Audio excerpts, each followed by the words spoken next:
मी वैभव बडवे. गेली 25 वर्ष झालं मी स्वातंत्र्यवीर क्रिकेट क्लब चालवतो आहे आणि आज मी उन्हाळी शिबिर आयोजित केलं आहे. त्या उन्हाळी शिबिरामध्ये कमीत कमी 70 ते 80 मुलं आज माझ्याकडे आहेत. तर त्यांना कसं क्रिकेट खेळता यावं आणि त्यांचे बेसिक्स काय आहेत त्याचं नॉलेज मी त्यांना देतो आहे आणि लहान मुलांचा फिटनेस कसा राहिला पाहिजे ह्याचंही मी त्यांना नॉलेज देतो आहे. आणि दुसरी गोष्ट म्हणजे मला एक थोडीशी खंत वाटून राहते की आपल्या पंढरपूरमध्ये क्रीडा संकुल नाही आहे.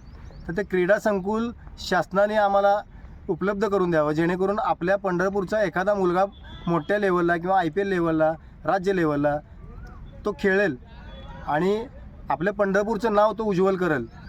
बाकी आम्हाला काही नको आहे. आज जी नवीन पिढी आहे त्या नवीन पिढीला फक्त प्रशासनाने एक क्रीडा संकुल उपलब्ध करून द्यावं आणि आपल्या पंढरपूरचं नाव मोठ्या लेवलला कसं क्रीडा क्षेत्रात कसं मोठ्या लेवलला जातील ह्याचे एक प्रयत्न त्यांनी करावा आणि आमच्या सगळ्या मुलांना ते उपलब्ध करून द्यावं एवढीच तुम्हाला विनंती.